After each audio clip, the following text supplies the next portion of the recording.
Good morning all student. આજે આપણે ધોરણ 9માં હિન્દી વિષયમાં ચેપ્ટર નંબર 16 ભારતીય સંસ્કૃતિ में ગુરુ શિષ્ય સંબંધ એટલે કે ભારતીય સંસ્કૃતિમાં ગુરુ અને શિષ્ય વચ્ચેનો સંબંધ એ ચેપ્ટરને લઈને અભ્યાસ કરીશું. એના લેખક છે આનંદ શંકર માધવન અને આ જે ભારતીય સંસ્કૃતિ में ગુરુ શિષ્ય સંબંધ એનો પ્રકાર છે નિબંધ પ્રકાર. બરાબર. લેખક કોણ છે અને ગદ્યનો કયો પ્રકાર છે એ જાણવું ખૂબ જરૂરી છે. ફરીથી પ્રકાર છે નિબંધ અને લેખક છે આનંદ શંકર माधवन. लेखक विषय थोड़ी माहिती ले लेंगे. श्री आनंद शंकर माधवन का जन्म केरल प्रदेश के फिलर जिले में हुआ. डॉक्टर जाकिर हुसैन के संपर्क में आने से हिंदू मुस्लिम के मधुर संबंधों के पक्षधर बन गए. महात्मा गांधी के भारत छोड़ो आंदोलन में भी माधवन जी का सक्रिय सहभाग रहा. जेल में रहकर हिंदी भाषा का अध्ययन किया. जेल से छुटकर आप भारत भ्रमण को निकल पड़े और बाद में बिहार में मंदार विद्यापीठ की स्थापना की. उन्होंने अध्ययन मिशन और शिवराम अभिनव शिक्षा नगरी की स्थापना की. अब आप तीनों संस्थाओं के संचालक हैं. मलयालम तथा तमिल दोनों की भाषाओं पर पूर्ण अधिकार होने के बावजूद आपने हिंदी साहित्य में सृष्टि की. आपके विषयों में दार्शनिकता, आधुनिकता एवं आध्यात्मिकता का बहुमूल्य है. बिखरे हीरे, अनलशा का, हिंदी आंदोलन, आमंत्रित मेहमान, आरती, उषा, संजीवनी आदि आपकी प्रमुख रचनाएं हैं. आमंत्रित मेहमान बिहार राष्ट्रभाषा परिषद द्वारा पुरस्कृत है. माधवन जी ने प्राचीन गुरु शिष्य परंपरा की गरिमा को स्पष्ट करते हुए वर्तमान शिक्षा प्रणाली पर परोक्ष रूप में करार व्यंग किया है. हमारे समाज में व्यावसायिक संस्कृत का बोलबाला है. इस कारण गुरु शिष्य संबंधों में परिवर्तन आया है. पहले विद्यालय मंदिर के समान माने जाते थे. शिक्षा देना एक आध्यात्मिक अनुष्ठान था. वह परम सुख प्राप्ति का माध्यम था. उस जमाने में पैसे देकर शिक्षा खरीदी नहीं जाती थी. क्या आज वैसी स्थिति है? क्या आज शिक्षा के क्षेत्र में वही निष्ठा, वही त्याग नजर आता है? लेखक ने हमें अंतर्मुख होकर सोचने के लिए बाध्य किया है. भारतीय संस्कृति में शिष्य અને ગુરુ વચ્ચેનો જે સંબંધ દર્શાવેલો છે એની વાત કરી લઈએ. તો પહેલા આપણે લઈએ ગુરુ અને શિષ્ય વચ્ચેનો સંબંધ કેવો હોવો જોઈએ. તો ગુરુ એ પોતાનું મન, તન અને ધનથી બધી જ રીતે વિદ્યાર્થીઓને આગળ વધે એવી એક અંતર મનોકામના હોય એમ. એ ખરો શિક્ષક, એ ખરો ગુરુ. અને વિદ્યાર્થી સ્ટુડન્ટ કેવો હોવો જોઈએ કે જે ગુરુના વચનને ગ્રાહ્ય કરે એટલે કે માને, સમજે, એના વચનને અનુસરે એવો શિષ્ય હોવો જોઈએ, એવો વિદ્યાર્થી હોવો જોઈએ. પાઠની સમજૂતી પહેલાના ગુરુ શિષ્યનો સંબંધ, અત્યારના ગુરુ શિષ્ય સંબંધ થોડું ઉદાહરણ દ્વારા જોઈએ. પહેલા ગુરુ શિષ્યના સંબંધ કેવા હતા કે ગુરુ કે એ બ્રહ્મ વચન, બરાબર, અને શિષ્ય ગુરુની આજ્ઞાનું ક્યારે ઉલ્લંઘન કરતા ન હતા. તમે જોયું હોય તો એકલવ્ય પાઠ સંસ્કૃતમાં આવે છે ધોરણ 8માં. એ એકલવ્ય આપણને શું શીખવાડે છે? ગુરુ પ્રત્યે કેવી શ્રદ્ધા હોવી જોઈએ એની વાત કરે છે. એકલવ્યએ દ્રોણાચાર્યને પોતાના ગુરુ માન્યા હતા, પરંતુ દ્રોણાચાર્ય એમને વિદ્યા શીખવાડવાની, બાણ વિદ્યા શીખવાડવાની ના પાડી. છતાં પણ એમની પ્રતિમા બનાવીને એમની સામે દરરોજ ધનુર્વિદ્યા શીખતા હતા.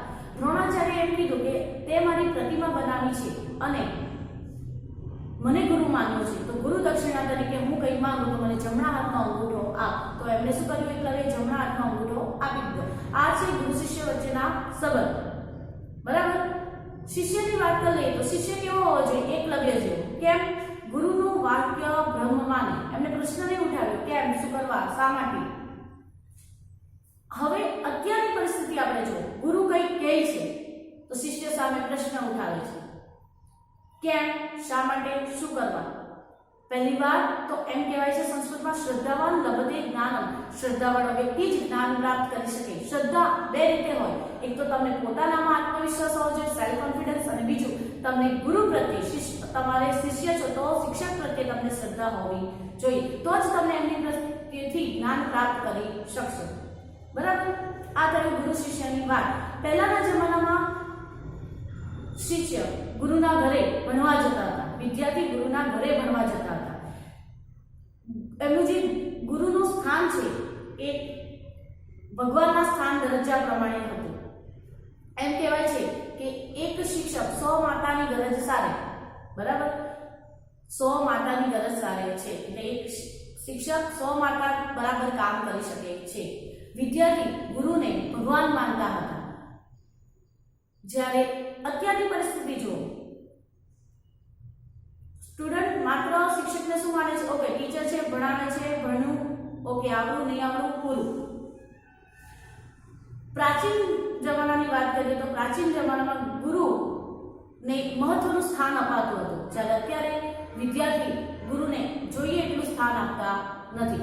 એટલે પહેલાનું અને અત્યારનું બહુ ફરક છે વિદ્યાર્થીઓને સમજણ શક્તિમાં. અને વાત કરી લો ગુરુની, તો ગુરુ પણ અત્યારના ગુરુ કેવા છે? પ્રોફેશનલ. એમને શિક્ષક તરીકે વિદ્યાર્થીઓને વિદ્યા આવડે છે, જ્ઞાન પ્રાપ્ત થયું છે, એને કોઈ લેવા દેવા નથી.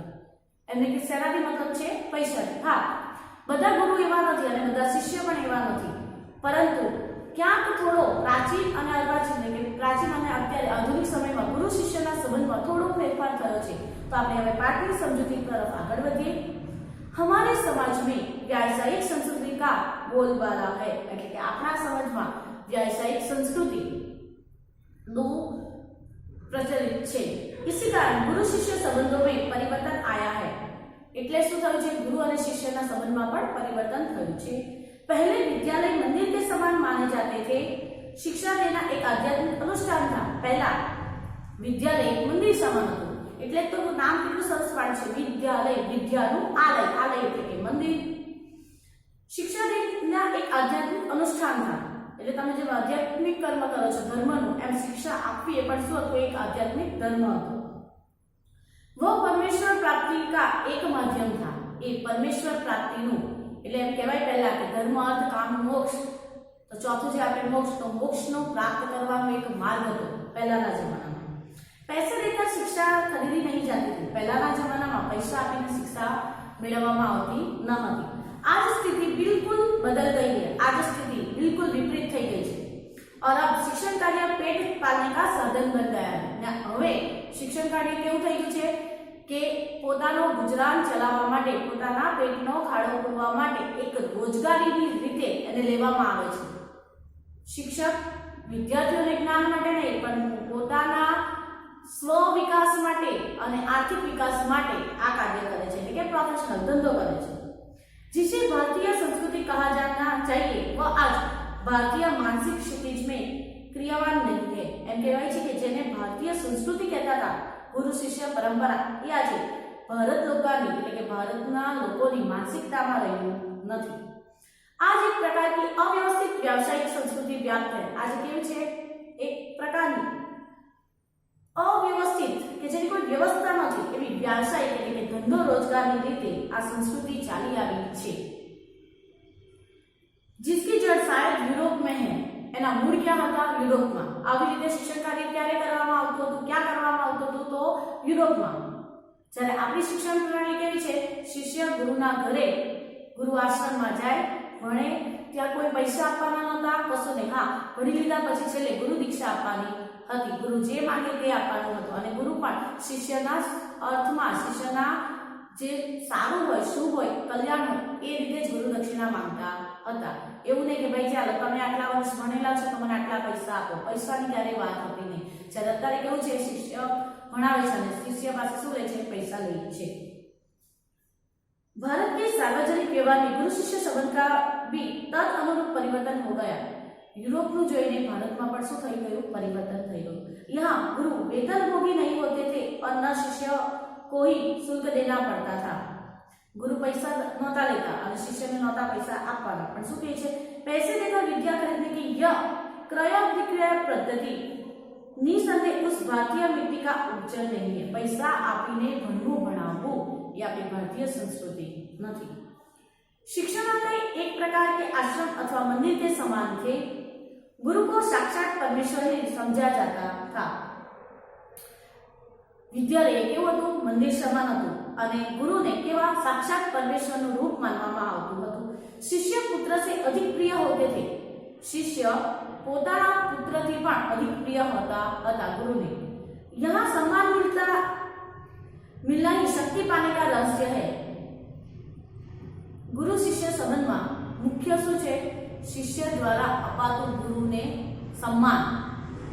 प्राचीन काल में गुरु की शिक्षादान क्रिया उनका आध्यात्मिक अनुष्ठान थी। परमेश्वर प्राप्ति उनका एक माध्यम था, वह आज पेट पालने का जरिया बन गई है। प्राचीन जमाना में शुं हतुं के गुरु शिष्य ने मोक्ष कई रीते मळे, धर्म कई रीते थाय ए शीखवाडता था। ज्यारे आजे गुरु ज्ञान तो आपे छे पण कई रीते पैसा लईने। प्रारंभ में विवेकानंद को भारत में महत्वपूर्ण स्थान प्राप्त नहीं हुआ, पर जब उन्होंने अमेरिका नाम कमा लिया तो भारतवासी दौड़े मालाएं लेकर स्वागत करने लगे। एम के जो शुरुआत में विवेकानंद जी ने महत्वपूर्ण स्थान भारतीयों नहीं आप्युं, पण ज्यारे अमेरिका गया अने नाम कमाયું त्यारे शुं कर्युं? भारतवासीओ, भारतना लोको बधा फटाफट माळा लईने एने पहेरावा स्वागत करवा दौड़ी આવ્યા। એટલે આપણા જ ભારતીયનું જ્ઞાન, આપણા જ ભારતીયની પ્રતિષ્ઠા એ આપણે જાતે નથી જોઈ શકતા, પણ જો એ બહારના દેશમાં જાય અને એને માન સન્માન કરવામાં આવે પછી આપણે એને માન સન્માન કરીએ છીએ। रविंद्रनाथ ठाकुर को भी नोबेल पुरस्कार मिला तो बंगाली लोग दौड़े यह राग अलापते हुए, अमादेर ठाकुर अमादेर कठोर सुपुत। जो रविंद्रनाथ ठाकुर ने જ્યારે નોબેલ પુરસ્કાર મળ્યો ત્યારે બંગાળી લોકો પહેલા એની સ્વીકૃતિ ના કરી, પણ નોબેલ પુરસ્કાર મળ્યા પછી શું કહે છે કે ભાઈ આ તો અમારા ઠાકોર છે અને અમારા સુપુત્ર, સારા પુત્ર છે। दक्षिण भारत में कुछ समय पहले तक भरतनाट्यम और कथकली को नहीं पूछता था, पर जब उसे विदेशों में मान मिलने लगा तो आश्चर्य से भारतवासी सोचने लगे, अरे हमारी संस्कृति में इतनी अपूर्व चीजें भी पड़ी थी क्या? कथकली ने मान नहोतुं मळतुं, नाट्य ने, बराबर ए ज वस्तु युरोप में चाली, अमेरिका में चाली, એટલે એટલી બધી ફેમસ થઈ ગઈ કે ભારતના લોકો વિચાર કરે છે કે શું આપણામાં પણ, આપણી સંસ્કૃતિમાં પણ આટલી સરસ નાટ્યકલા છે। जिस देश में ज्ञान पाने के लिए मैक्स मुलर ने जीवन भर प्रार्थना की, उस देश के निवासी आज जर्मनी और विलायत जाना स्वर्ग जाने जैसा अनुभव करते हैं। मैक्स मुलर इंग्लिश ना प्रख्यात ग्रामेटिशियन लेखक। तो ये मैक्स मुलर શું કરે છે કે જ્ઞાન પ્રાપ્ત કરવા માટે આખી જિંદગી ભારતમાં ગુમાવી। કેમ? કારણ કે એમને એવું લાગે છે કે જ્ઞાનનું ભંડોળ, જ્ઞાનનું રત્ન સાગર ભારતમાં છે અને ભારતના લોકો શું કરે છે કે વિદેશ જઈને પોતે જ્ઞાની બનશે અને પોતે સ્વર્ગની પ્રાપ્તિ જાણે કરી લીધી છે એમ માને છે।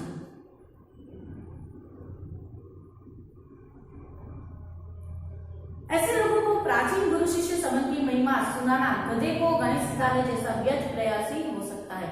જે લોકો એવું માને છે કે અહીંયા જ્ઞાન નથી મળતું, અમેરિકા, યુરોપ જઈને જ્ઞાન મળે છે, તો એ લોકોને સમજાવવું વ્યર્થ છે।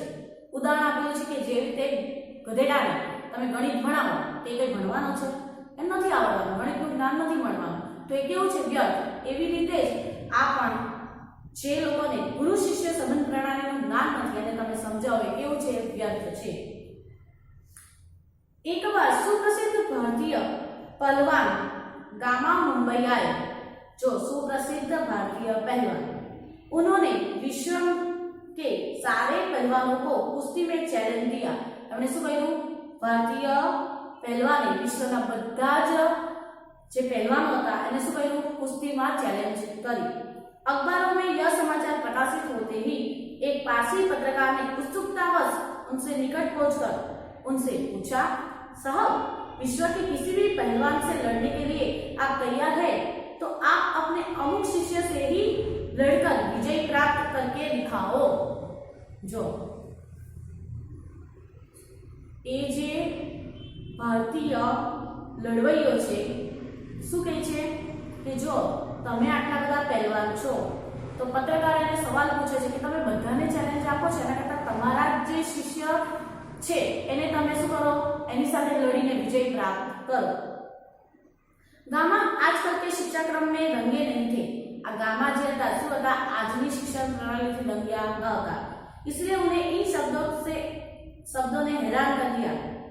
एमने आश्चर्यचकित થઈ ગયું। क्या થયું કે મને મારા જ શિષ્ય સાથે લડવાનું કહે છે, गुरु शिष्य वच्चे क्यारे लड़ाई होती नहीं। आंखें फाड़कर उस पत्रकार का चेहरा ताकते ही रह गए। आंखों फाड़ी फाड़ी ने एमने शू करे, जुया ज करे, ताक्या ज करे। बाद में धीरे से कहा, भाई साहब मैं हिंदुस्तानी हूँ, भारतीय छू। हमारा अपना एक निजी रहन सहन है, हमारी एक योग्य रीत रिवाज पद्धति है। शायद इससे आप परिचित नहीं है, तमे एमथी परिचित नहीं। जिस लड़के का आपने नाम लिया, तमे जे छोकराનું नाम લીધું, वह मेरे पसीने की कमाई, मेरा खून है और मेरे बेटे से भी अधिक प्यार है। तमे जे શિષ્યનું નામ લીધેલું છે, જેની સાથે લડવાનું કહો છો, એ શું છે? મારા પસીનાની કમાઈ, એટલે કે રૂપિયાની વાત નથી કરી, એ મારું શું છે? મહેનત, અને મેરા ખૂન મારું લોહી છે, અને મેરે બેટે से भी अधिक प्यारा है, मारा छोकराथी पण पुत्रथी पण વધારે મને એ વાલો છે।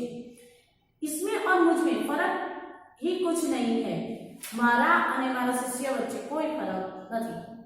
मैं लड़ा या वह लड़ा, दोनों बराबर ही होगा। हूँ लड़ूं कि ये लड़े, बंदेव समान है। ईमानदारी इस परंपरा को आप समझने की चेष्टा कीजिए। कि તમે ઈમાનદારીથી અમારી આ જે પરંપરા છે એને શું કરો? સમજવાની કોશિશ કરો। हम लोगों को वंश परंपरागत से शिष्य परंपरा अधिक प्रिय है। हमने वंश परंपरा करता पण शिष्यनी जे प्रणाली છે, गुरु शिष्यनी जे परंपरा છે એ अधिक ગમે છે। ख्याति और प्रभाव में हम सदा यह चाहते हैं, એટલે ખ્યાતિ અને પ્રભાવમાં અમે શું હંમેશા ઈચ્છતા હોઈએ છીએ કે अपने शिष्यों से कम प्रभावी रहे। गुरु हमेशा એવું વિચારે છે કે મારો શિષ્ય આગળ વધે મારાથી અને હું એનાથી ઓછો પ્રભાવી થાવ। એટલે જ કહેવાય છે કે શિક્ષક એક જ જગ્યા પર રહે છે, એનું સ્થાન એક જ હોય છે, પરંતુ એ વિદ્યાર્થીને શું કરે છે? પોતાનાથી પણ આગળ જાય એવું વિચારે છે। यानी हम यही चाहेंगे कि संसार में जितना नाम मैंने कमाया उससे कहीं अधिक मेरे पिता कमाए। એટલે એમ કહે છે કે અમે લોકો એવું જ માંગીએ છીએ કે સંસારમાં જેટલું મેં નામ કમાયું એટલું અમારા પિતાશ્રી કમાય। मुझे लगता है आप हिंदुस्तानी नहीं है, મને લાગે છે કે તમે હિન્દુસ્તાની નથી। ઓકે, આટલે સુધીનો પાઠ છે। આટલે સુધીના પાઠની સમજૂતી તમારે એક વખત વાંચવાની છે, શબ્દાર્થ લખવાના છે, સ્વાધ્યાયમાં આવતા પ્રશ્નો લખવાના છે। ત્યાર પછીના 4 પેરેગ્રાફ જે છે આપણે નેક્સ્ટ લેક્ચરમાં સમજૂતીમાં જોઈશું। Okay, by.